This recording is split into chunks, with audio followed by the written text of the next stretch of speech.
Recorder 1 on. What are we talking about? We'll be talking about, I think, Model Ts and Model As. I guess we should start with Derek lead in how the T and A came about, and Will can talk about how they've died. You know we're recording, right? Yes. Yeah, I can edit all this out. When we go to start, we'll just wait 10 seconds and start over. Oh, okay. That was just a smart-ass comment from me about what are we talking about. Oh, okay. I thought... Yeah, I wasn't sure if you were in or you read the show notes that I sent out 10 minutes ago. Okay. Let's go ahead and start at 1 minute.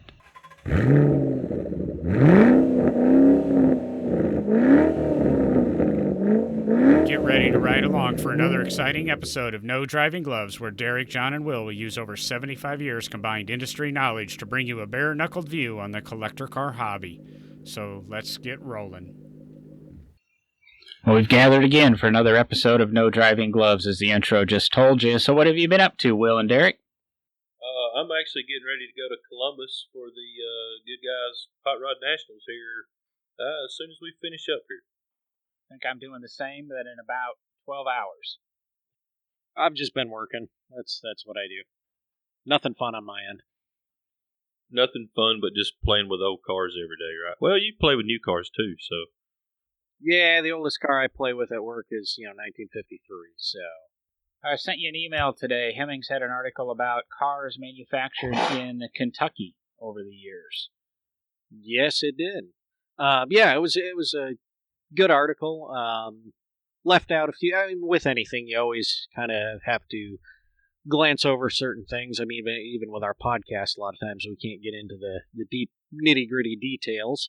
We can, but we want to keep some of the listeners. Exactly.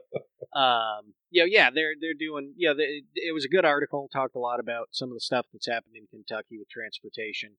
There was a company that built Model T bodies here too, Ames. They actually had built a car called the Thoroughbred prior to building the Model T bodies they built. So there was a little bit of some information that was kind of slipped over there. A good article overall, and actually ties into an exhibit I'm putting together that's going to open August 28th of this year, called Kentucky 225 Years on the Move. We're actually looking at 225 years of transportation in Kentucky, all the way from basically a pair of riding breeches for riding horses up to a brand new Corvette. Covers everything in between. Oh. That's what I thought when I sent you the article, because I know you and I discussed potential Kentucky-made motorcycles. I don't know if you ever found out anything more than I failed to provide you. It's one of those companies, like so many early car companies and other early, motorized transportation production facilities, where they announced they were going to build something and never did. There seems to be a lot of that in history. They claim over 3,200 automobile manufacturers and over, I think, 5,000 motorcycle manufacturers in history. And a lot of those were just print ads, and I can't think of the car from the 70s, but those made-up vehicles, just we'll call them money grabs. Since we're talking early cars, we had thrown around an idea for our emergency podcast a couple episodes ago, maybe you and I just talking Model Ts and Model As, and Will kind of got mad and said, "Hey, I've got a couple in the shop right now," and he wanted to be in on this conversation. I think we should go ahead and talk a little bit about Model Ts, Model As, history of the vehicle, which I know we'll start at the beginning and go all the way to Will, and where they and how they exist in 2017. So all the way at the beginning. So do we start with Henry Ford and the quadricycle? Because we kind of have to. Is the quadricycle... Is that acceptable? I say the quadricycle's a little four-wheel... It's still a four-wheeled thing? Or no, that's 1896 or 1897, the quadricycle. 1896, Henry Ford's first car, the quadricycle. Basically, he'd already built what they called the kitchen sink engine, and played around with internal combustion engine design. Of course, he was... employee for the Edison company that was basically providing power in Detroit. He worked at one of the essentially substations, working on steam engines and things, keeping the power generation going. He was tinkering around at home with various things on internal combustion, had built the kitchen sink engine, and then in 1896 comes out with the quadricycle. He had built the Kane Pennington designed engine, which was in, I believe it was Scientific American, and that's where he read about it. Made a few modifications to it, including water-cooled jackets on the engine to make it run a little cooler and better. And that's really where Henry gets his start in building automobiles. From there, we'll be involved with the Detroit Automobile Company, which he eventually pretty much folds. Doesn't go very well for him. Best thing that comes out of that is his first race car, the 1901 Ford Sweepstakes, which gets him some notoriety. Then, after that, he kind of moves through another company. That company, after Henry Ford leaves it, would actually be what becomes Cadillac in Detroit. Henry Leland took over after Henry Ford left, was pushed out of the company, and renamed it Cadillac. And that's in 1903 when Henry Ford introduces the Ford Motor Company. His goal is to basically build a car for the masses, which eventually will be the Model T. Not so quick rundown of the beginning. Okay, before you go, one of the photos that I've selected for the Instagram and Facebook pages and Patreon pages will show the quadricycle next to the 10 millionth Model T, so people make it a little bit easier on the Google searches everybody runs off to do. Definitely. So yeah, I mean, he goes through a number of cars before he gets to the Model T. There's the Model A, the Model B, the Model C, so on and so forth. Not producing all the letters of the alphabet, but eventually gets to the NRS series where he's perfecting what he believes is the automobile for the masses. The NRS series is very close to the Model T, but what he does on the Model T, that's a couple things that are very important. Number one, the introduction of the removable head from the cylinder block, which makes it a much easier car to work on. Number two, he introduces the vanadium steel process. That helps the chassis be actually lighter weight as well as stronger, more durable, more flexible, and of course, 3-point suspension to make the car ride better and be usable not only in the city but also out in the country where roads are extremely poor. Of course, Model T is introduced in October of 1908 as a 1909 model. That's the beginning of Model T. And then, of course, as everyone knows, there's over 15 million built, and it becomes the car that put the world on wheels. And Henry Ford is essentially the man who takes, rural agricultural America and makes it a motorized society because of the Model T Ford. He's the one that brought the farmers to the communities, and people could venture more than 15 miles from their homes over the course of their lives and things. Oh, yeah. I mean, dating cycle. I mean, everything changes. Everything changes. And while we're on the early Model Ts, I want you to touch base on, there's a lot of these misconceptions and legends on the Model Ts because it's interesting how it evolves. I mean, the Model T that's introduced in 1908 is not the Model T really that sold in 1927 when production ended. There's different procedures that happen. One of the famous legends is the Model T is available in any color but black. What year did that really start? That wasn't in the beginning, if I remember correctly. They actually offered colors, then went to all black, and then reintroduced colors before the life cycle of the Model T went away. And that's one of the little legends. Yeah, and actually you had the phrase turned a little bit wrong there. You could get a Model T in any color as long as it's black. I was seeing if you were paying attention. Yeah. Did you want to finish up something there? Was there more to that question? Or? There was, but it's left my mind. I'm getting old. Oh, good. That's why I cut in, so I don't have to answer too many questions. Yes, so 1909, when Henry Ford introduces the Model T, it's actually not that cheap of a car. I mean, it's around $1,000 at the time it's introduced. Wood body, no front doors, back doors, 5-passenger touring car. There's other models. There's Roadster. There's the Tourabout. Various models of the Model T that are out, body styles, let's say. But yeah, initially it's offered in colors, and the color typically is specific to the body style. So the touring cars were red. If I recall, the Tourabouts in 9 and 10 were gray. Roadsters, I believe, were blue, if I remember correctly. It's been a little while since I've studied this and really made sure I was up on it. So I'm sure someone will let us know if I'm wrong on the color schemes. And initially, even with the Model T, the first Model Ts come out with a water pump engine. And the water pumps have many, many problems. So eventually they moved to a thermosiphon cooling system, which is no water pump. It just operates on thermosiphon principle. The hot water rises and goes into the radiator, cools off, goes to the bottom, starts the cycle over again. They also had what they called the two-pedal, two-lever Model Ts, which were a nightmare to drive, had a number of issues with the planetary transmission setup, and actually becomes what some people refer to as one of the first recalls in automotive history. Although it's not really a recall. It's a technical service bulletin at the time. Technical service bulletin, exactly.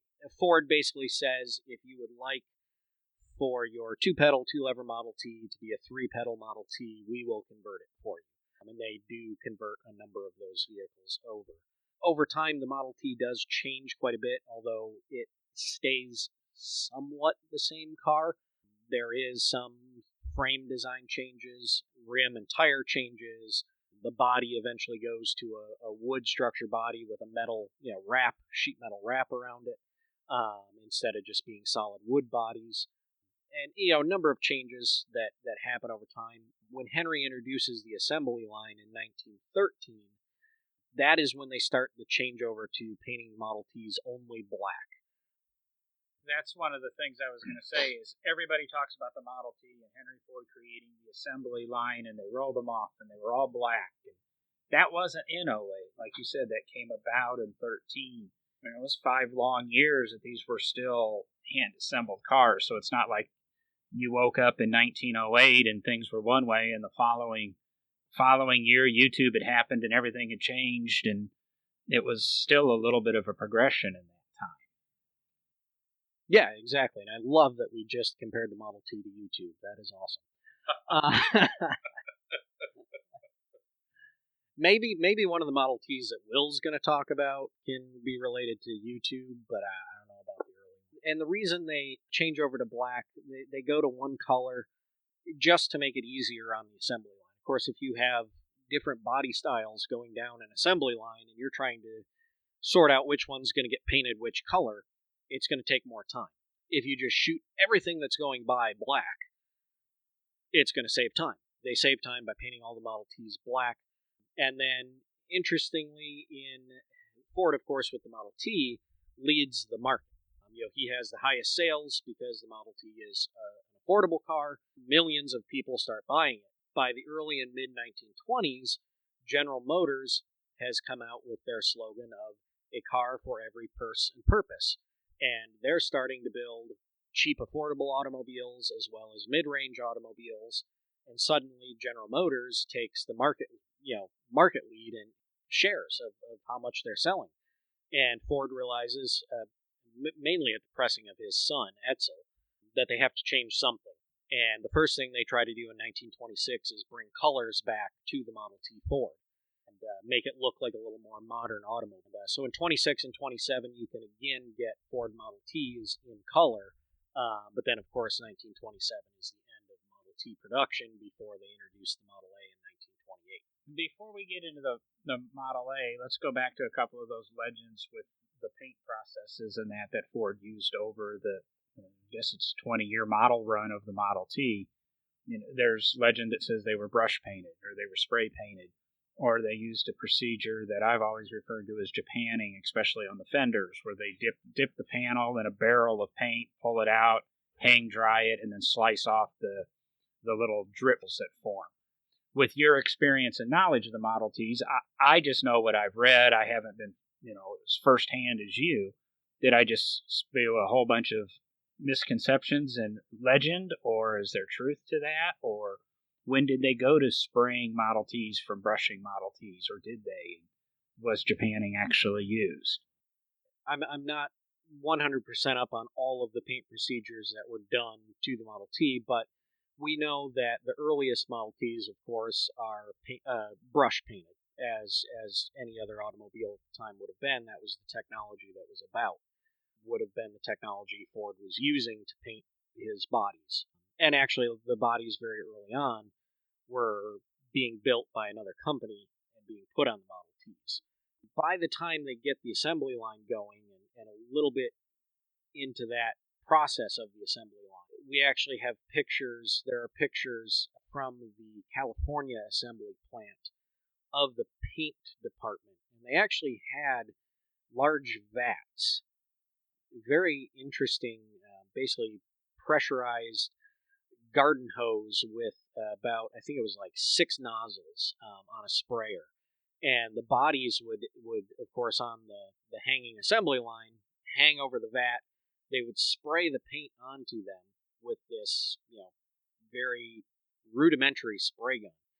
Essentially, it would run down until it dried. And there are actually unrestored Model Ts that still exist where the paint at the top of the doors is very thin and at the bottom it's very thick. A lot of people over time have said, oh, it's because, people were riding in it and they wore the paint off the top. Well, after more research and more people looking at those cars, it's come to be known that no, this is from the paint process. It sagged down to the bottom of the car and was thicker at the bottom, stayed thin at the top because of the process of it running down. And then as for the dipping and the japanning, I believe there was some of that done on the fenders for a time. Most of what was dipped were the wheels. The wheels were all dipped, and they had an actual machine that dipped them into a vat of paint, black paint, and then basically brought them up and spun them at a high rate of speed to spin the excess paint off of them. Anybody that's painted a set of wire wheels would love to do that now. Any wheel, any wood spoke wheel or wire wheel, we need to have that spinning machine back because it's just so much easier. Now, wheels are very hard to paint. And then I'm going to touch on a little of the economics behind the Model T. And as Derek alluded to, by the 20s, Chevrolet was introducing cars that were competitively priced. But in Ford's genius, he's also attributed with creating the 40-hour work week. He's attributed with giving people time off because he created the $5 a day wage so that he could get employees to help build these cars in quantity. But a lot of good it did to pay them this huge sum of money for the time, or his employees couldn't go out and spend it. So he created this 40-hour work week. He created the Saturdays off. He allowed his employees to buy his cars. Yes, there's a lot of, let's say, underlying evils of Henry Ford and some of his business practices and his camps and his towns that he created to help produce the Model T in the name of efficiency. We can credit him for that 40-hour-a-week work week. We can credit him for the development of consumerism in this society because he realized that if you paid people a good wage, they needed to have some time off to go spend that money, or otherwise the money never got recirculated. And then, of course, you alluded, Derek, that Edsel Ford was a little bit more cutting edge than his conservative father, pushed him to add colors to the Model T, but Ford or Chevrolet and other manufacturers were quickly surpassing really the 1908 technology of the Model T in styling and that, and forced him into the Model A. Oh, yes. Yeah, Edsel was definitely... Had it not been for Edsel, Henry would have stuck with the Model T Ford until Ford Motor Company was basically broke and out of business. Well, we got to cover a little bit of the Model A because we'll get into some of that with Will, but that was just a much more refined car. It was the last of the four-cylinder Fords because the Ford V8 was introduced in 32 or 33 when the Model A was replaced. It was only a brief 4-year run for the Model A, but it helped keep Ford on the map and proved, I think, a little bit to Henry that things had to change, and he had created a monster of a market that was going to be ever changing, and change was inevitable. So we went with the Model A's, and we got into the newer Fords, but shortly thereafter, World War II rolls around, and everything happens. The world changes. Scrap drives caused a lot of Model Ts, Model A's, any pre-war cars to be scrapped. We lost a lot of those to the recycling drive so that we could build tanks and B-29 bombers and survive everything towards the war effort. Obviously, the war interrupted production for 5 years. Ford was very integral into helping and converting their assembly lines to survive World War II. But then we get through World War II, and there's where kind of Will's industry started, is that all of a sudden people came back from World War II young, invincible thinking, and a little bit of money. And that's when they started to build these hot rods and street rods, and Model Ts and Model A's were abundant. I mean, Henry built 15 million Model Ts. You could buy them for $5, and then the objective was, we've got to make them go fast. And is that where you see kind of your industry starting, Will? Oh, definitely. I mean, that's exactly where it started. I mean, they came back from the war. They wanted a car that they could go have fun in and race their buddies and, go to the dry lakes and see how fast they would go. And, they started developing parts for the flathead and speed parts and aluminum heads and just all sorts of stuff. And that's the 100% beginning of the hot rod era. And it's stronger today than it's ever been. Definitely those guys that started that. If you really want to think about it, Henry Ford created with the Model T in 1908. He put America on wheels, and then amazingly, I guess we could go out on the limb and say 40 years later, he inadvertently invented the street rod industry or the hot rod industry. You're right. You're right. And Fords are the number one choice back then, and they're still the number one choice. More 32, 33, 34 Fords. The Model A, when I was growing up, was kind of a poor man's hot rod, but over the last couple of years, Model A's hot rods have just took the world by storm again. Well, as we've discussed in the past, Derek mentioned I could pick up Snyder's Model A, Model T parts book, and I can order every part I need to do to build a Model T. We've talked Brookville Roadsters. They can't keep up with production for building steel Model A bodies that people like you have a place to start, because all the originals are either in the hands of collectors not wanting to modify them, or in the hands of hot rodders that have them to modify or have them. And I think we've alluded they're even being shown at some, Pebble Beach has had a hot rod class in the past. I believe that they're not doing it now, but it's bound to come back because it's important. And I think when you and I were in school, a gentleman who lived just north of McPherson, he has a couple extremely collectible period correct street rods or hot rods, if I'm not mistaken. Yeah, that's a real popular thing right now, and is period correct hot rods and getting period correct speed parts. And 20 years ago, you could buy that stuff for next to nothing, and now you try to go find a set of Grand Core heads for your flathead. You're going to pay out the wazoo for that stuff. Nobody wanted it back in the 80s and some of the early 90s is when that started really kind of coming about. But over the last 10 years, it's just really gotten popular, and those parts have gone out of sight. But then there's a lot of people reproducing, early hot rod parts as well too. So that's, it's kind of cool that people are doing that and keeping it alive.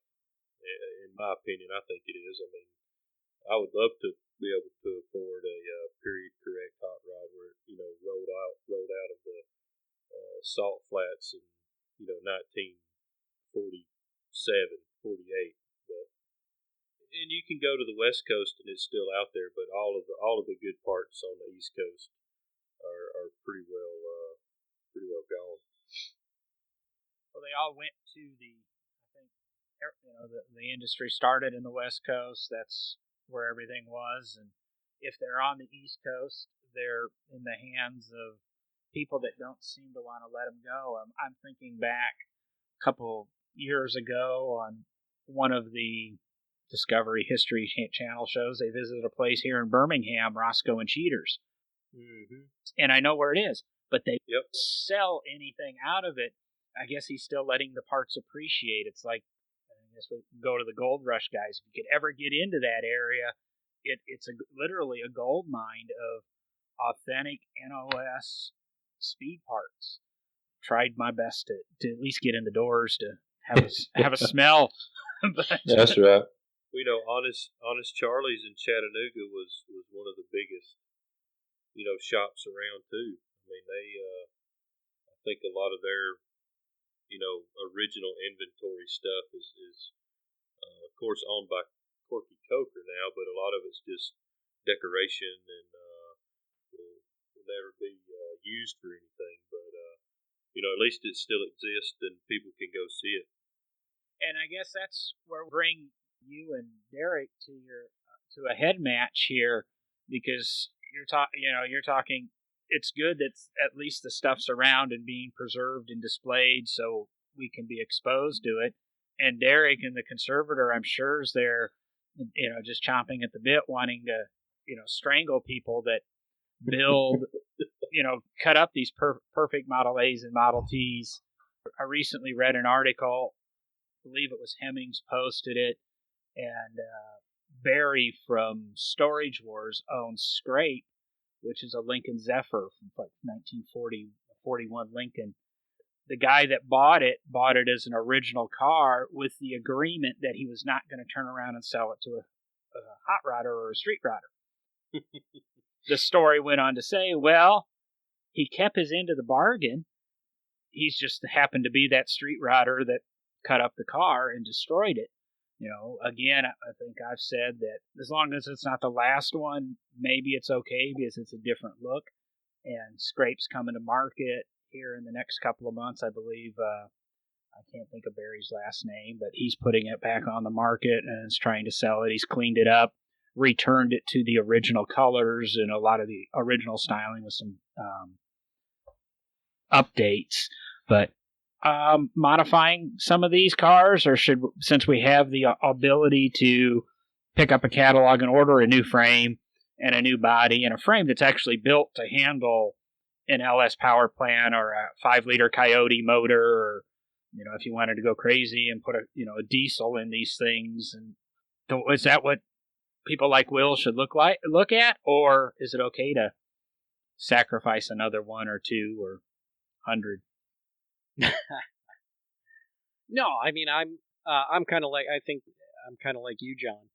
Model Ts, Model A's, things that were mass produced. There's millions of them out there, or there were millions of them out there. There's now a couple 100,000 out there. If you're gonna hot rod something, I'd rather see one of those get hot rodded. Say a Marmon or a Duesenberg or one of the more oddball low production cars that are out there. It's hard to see one of those get hot rodded, but it's understandable. They also had a different look. You wind up with a hot rod that doesn't look like every other Model T hot rod or Model A hot rod that's at the local cruise-in or the car show on the weekend. As long as you're not cutting up the last one, if you're not destroying a really great, let's say, unrestored original car, I'm not gonna chew somebody out or get mad at somebody for doing something they want to do and enjoying the car hobby like all of us do, and kind of have the car they want to have.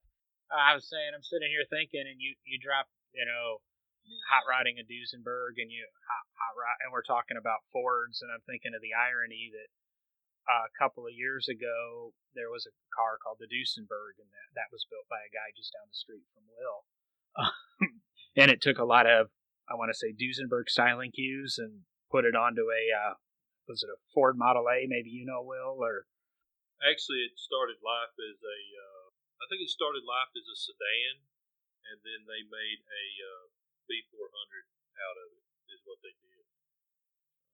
Yeah, it was actually built by the guy that gave me my first job in the hot rod industry. I know we were talking about Zephyrs a minute ago, just a little quick kind of off-subject story.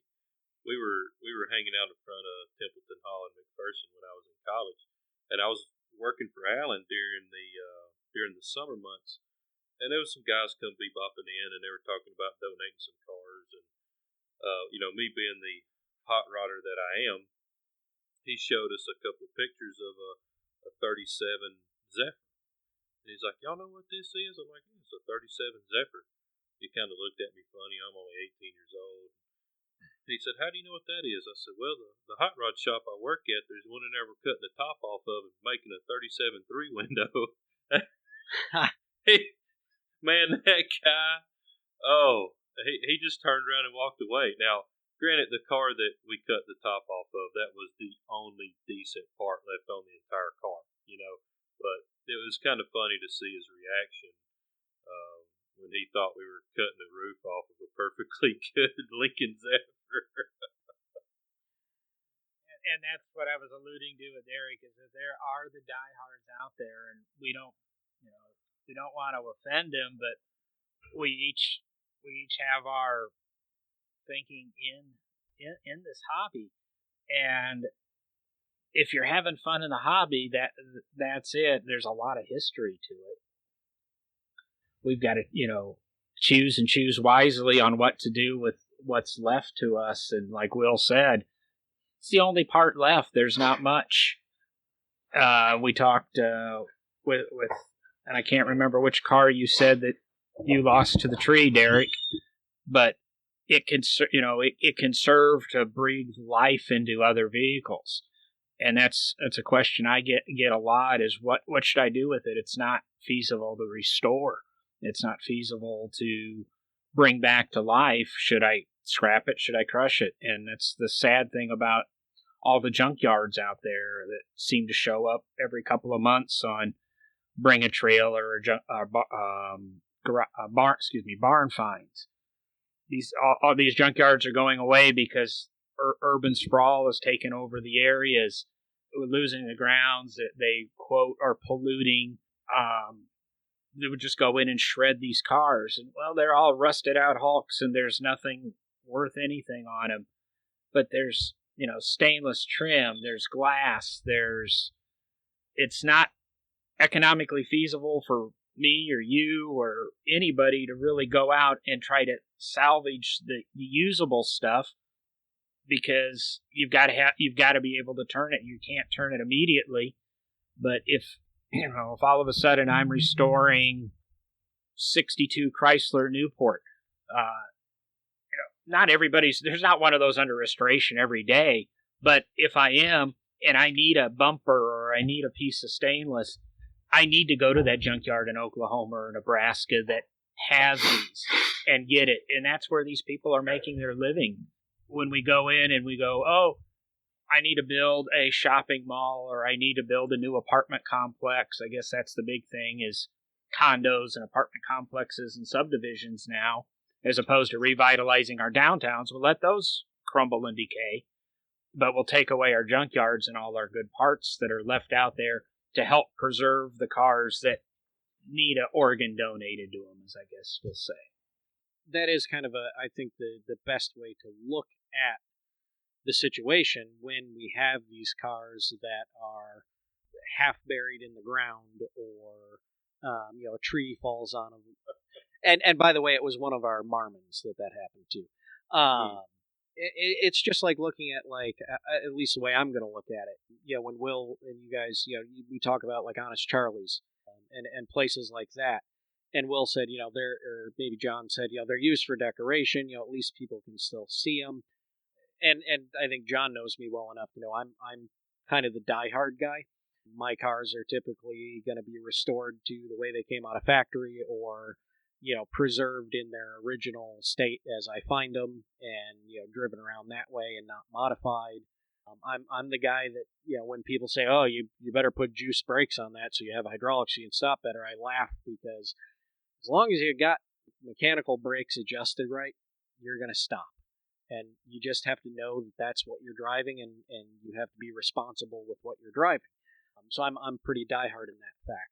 Parts that are left around, be it the speed parts or any of these parts in a junkyard that maybe we're not going to be able to use again necessarily because they're damaged or somebody doesn't want to let them go, they do give us the chance to reproduce what has been made. We could take that part, make a new mold of it, get it cast, machine it, and have that part again, especially with the 3D rapid prototyping that we're able to do nowadays with the machines they're coming out with.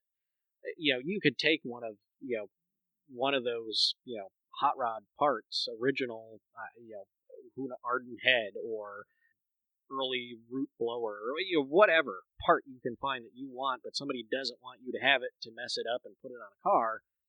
We can easily take that or something out of a junkyard that's not usable, scan it, print it, cast it, make it, machine it, and put it on a car so we have a period correct part. There's a car out there that it's a hot rod, but it's crazy that you mentioned that, because it's a Model A and it's a hot rod. It actually competed for the Riddler this year, built by a good friend of mine, Andy Leach, and there might be one or two period correct parts on that car, but if there are, I would be surprised. It's all either machined, even the Arden-headed blown flathead in it.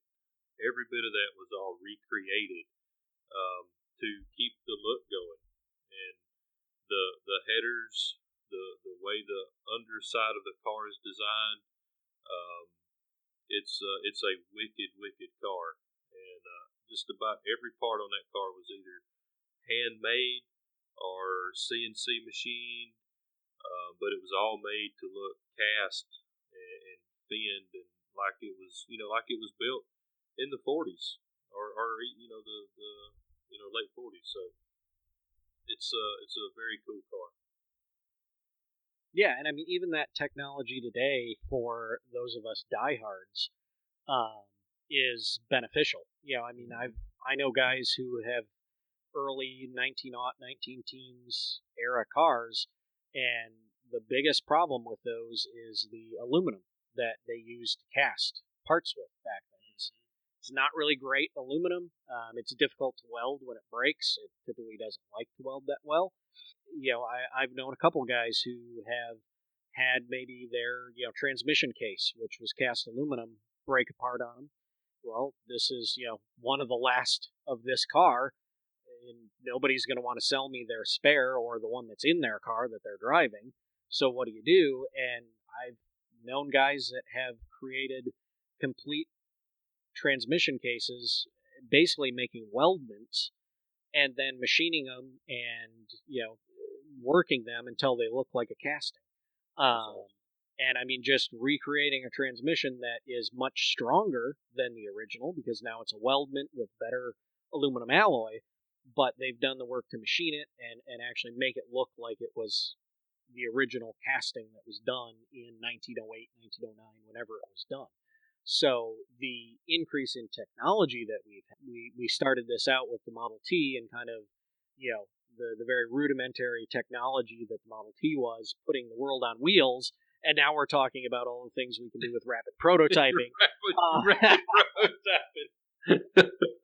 Like you said, YouTube would come in, because now all of a sudden you just can go. There we go. The most popular search term on YouTube is "how do I?" So how do I make a set of Arden heads? And you go to YouTube and you watch somebody do it on their Haas CNC. There you go. But Will talked about the car that competes for the Riddler, and you're talking about people recreating these engine parts and crankcases and transmission cases new. And it goes to the little saying that we used to say in one of the places I was employed, where there's a wallet, there's a way. And it's these things are not the cheapest. These are not the cheapest things to do, but they can be done. And what's ended up happening is the original components are so expensive. It's actually, even though I guess the comparison is, I've recently looked at a engine case for a restoration I've been involved with, that to buy the original engine, complete, everything, I'm going to spend 40 or 50 grand for it. But if I was to make the crankcase as well, all that I need, because the transmission and the crankcase are all one piece, and the one I have doesn't quite fit together, I'm going to have 20 grand into making it. So it's a lot of money either way, but it's making the original part a little bit more valuable.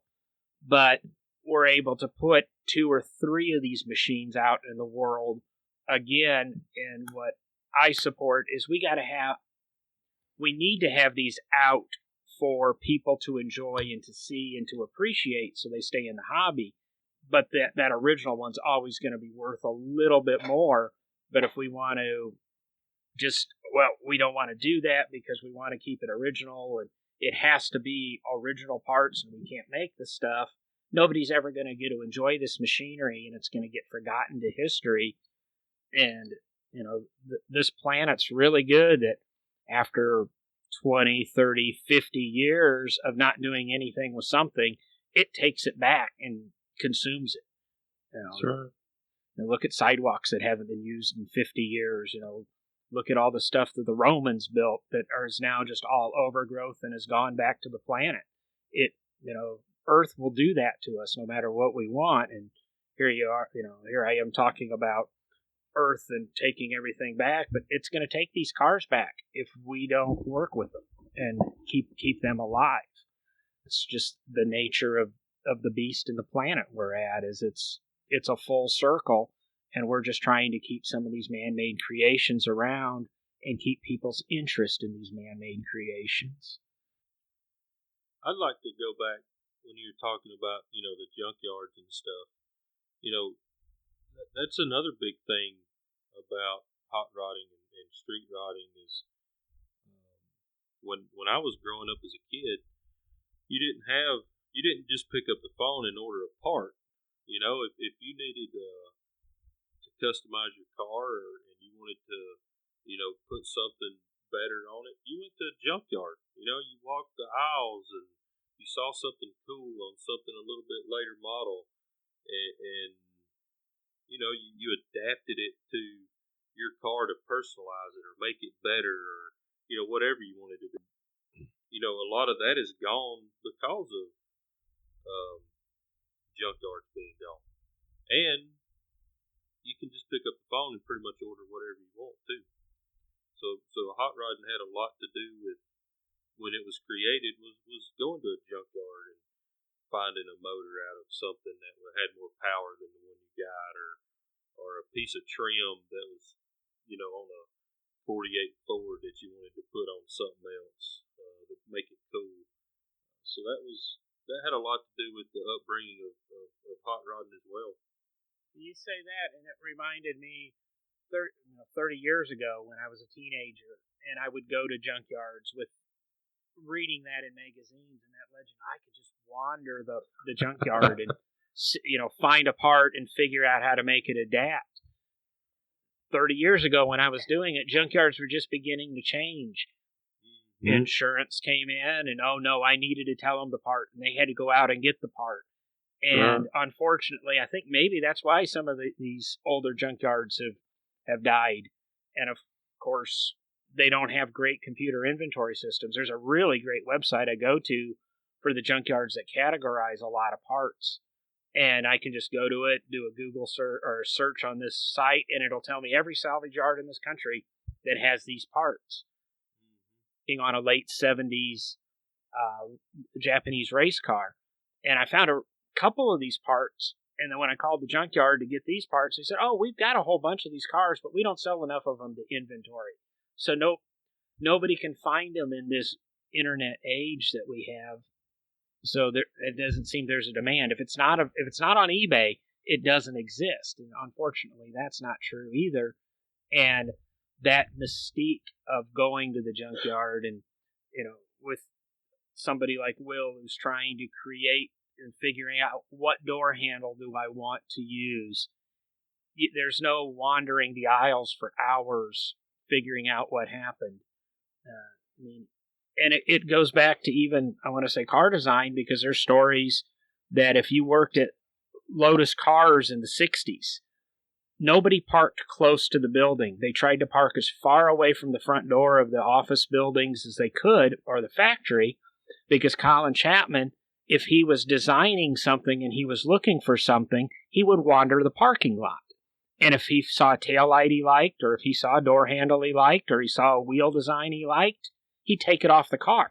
So when you got off work at the end of the day, you went out to your car and you were missing your taillight lens, or you were missing a wheel or a door handle, and whether or not it's true or not, it's a lot of these stories from car culture are, embellished a little bit, but that's what we need. I think you need that creativity. It's not, there's been many nights, we'll go back to, one of my cars, oh, I bought this car, what can I do? And what do? eBay search, and I can get this sticker package, or I can get this chrome trim, or this door edge molding. But 30 years ago when I was building mini trucks and CRXs and car stereo stuff, I could go to a junkyard and with a little persuasion be able to walk around and find that missing part. Derek, do you have different experiences? Because you do work with a different era of cars, but I would imagine there's not a lot of salvage yards with your toys in it. Yeah, it's a shame. The salvage yards that had the good early stuff are pretty much gone by the wayside. There's not too many left out there. I grew up in Michigan, and there were a couple in Michigan that I went to as a kid. Actually, one had a 1974 Pontiac GTO in it. It was probably up to the hubs in mud, but there were a few salvageable interior parts and engine parts on it that we were able to acquire for the restoration of the 74 GTO I had. And then, it's difficult. And other than that, it's for the early stuff, it's going to the swap meets and walking the swap meets and talking to people and just trying to find where the parts are.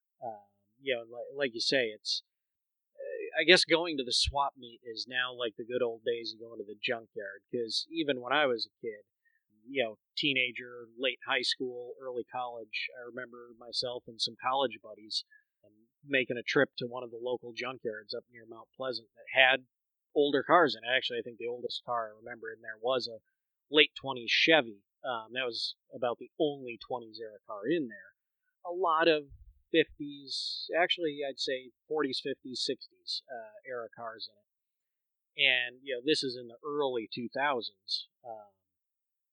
And we got the lecture, you kids, what do you want to do in this junkyard? I don't want you running across the hoods of these cars, and I don't want you doing this and that. I don't know if I should even let you in here. And it was 4 guys that all owned 60s and 70s era muscle cars that were looking for parts. And, it was just the mentality of we're a bunch of kids that just want to mess around and break things. That made it difficult, I think, for our generations to be able to do some of the things that had been done before. There was a really good junkyard back in western Kansas when John and I was in college together, and we rode out there. Did you ever go with us out there, John? No, I remember the discussions, but I was in a restoration program, but not with all the cars. yeah. Well, we went out there, I think, 3 times, and there was some 30s. I don't know if there were any 20s. I think he might have had those put up in the building. But a lot of early cars, and we told him we were from McPherson going through the restoration department. And he was like, go out there and look. Of course, none of us had any money to buy anything, and he knew that. But we were just, out there because it was cool looking at old cars, and you look for stuff to do when you go to college in the middle of Kansas because there is nothing to do. That goes back to me saying we've got to support this car hobby. We've got to encourage the kids to do stuff because I'll bet, even if you don't realize it, you've taken some of the design and styling cues that you're using on your cars today from some of those things that you might have seen in that junkyard in Kansas. Oh yeah, big time. That's when I graduated college, I was into the more what I call swoopy street rods. Everything slick, everything smooth. But as I've gotten older, my taste have changed drastically. Where I'm more into, the more period correct traditional type cars. So yeah, that stuff that walking up to certain cars back then and remembering little pieces of this and that. Yeah, that I do. I think about that a lot when we're building these cars. One of the things we wanted to touch on in this, and one of the reasons Derek and I didn't try to do a 45-minute lecture on Model T and Model A development, was that you are presently, if you can talk about them, I know some of your projects are a little bit secret, working on a couple of these T's and A's in converting them into hot rods.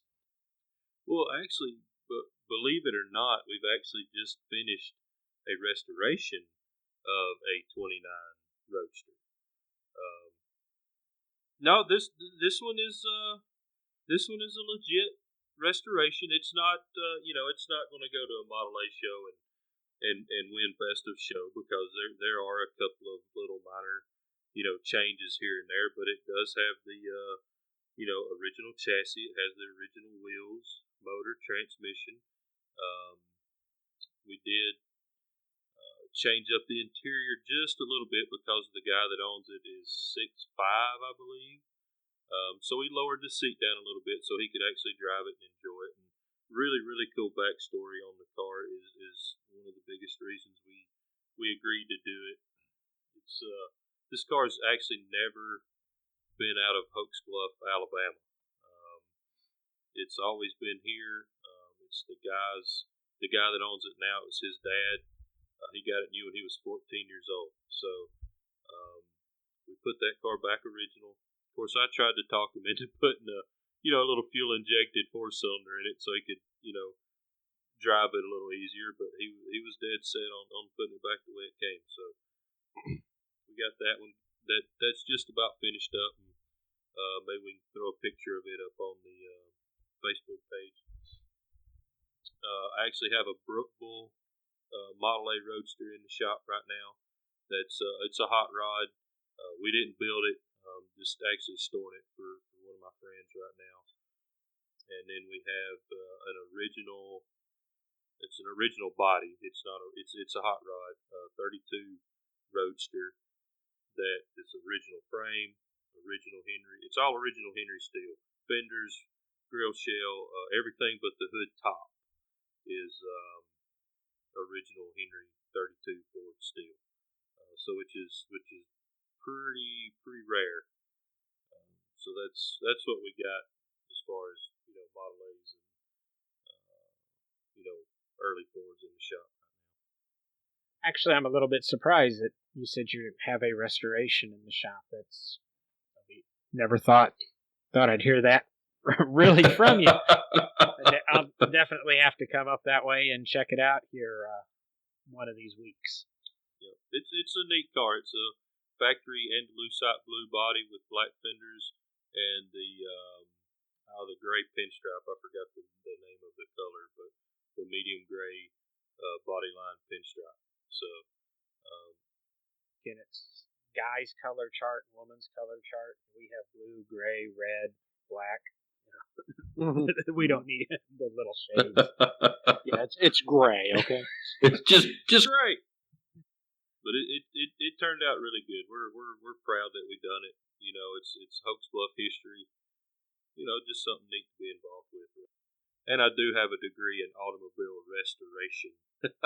So I think we covered a little bit of the development of what put America on wheels, and we ended where we wanted to with some of Will's projects and how he's, again, amazingly, I didn't think we'd end with Will talking about accurately restoring a 29 Model A. But accurately might be stretching it. Well, accurately for semi-accurately. Yeah, it's actually on a 31 chassis, and everything's not nickel plated. There's some chrome plated parts on it that are supposed to be nickel, but I mean, you know, to most people, it's all original. Unacceptable. We've now arrived back where I thought we'd end up. We started talking about original and Will's interpretation. I'd like to thank everybody for listening, and we got our first Patreon supporter today. That wasn't us, but Anthony Layton has reached out to us on Patreon, and he's got a sticker on the way, and we'd like to thank him for being the first on the Patreon page. Anybody else that's willing to take a look there, we'll mention that the website's all new now. That's all up. I think all the little technical snafus that happened over the holiday weekend are there. We've got a page also that's updates the podcast, and a page that kind of points your way to some of the tools we use in the shop, some of the car-related stuff that we can use in the home, and some of the stuff we're actually using to do this podcast in case you enjoy this and you go, hey, I need to do a rebuttal to these guys and they won't answer my email. So we've got that going, and if you click through any of those links, they're all Amazon affiliate links, and of course we get a couple of bucks back that way, and it doesn't cost you a dime. It just keeps the wheels rolling here. And I'd like to thank you for listening, and we'll talk to you again in a week. Thanks a lot. If you have questions or comments, email us at nodrivinggloves@gmail.com. Be sure to subscribe to No Driving Gloves using your favorite podcast catcher. Follow No Driving Gloves, one word, on Facebook or Instagram. And most of all, please check out our page on Patreon where you can help keep our tires rolling.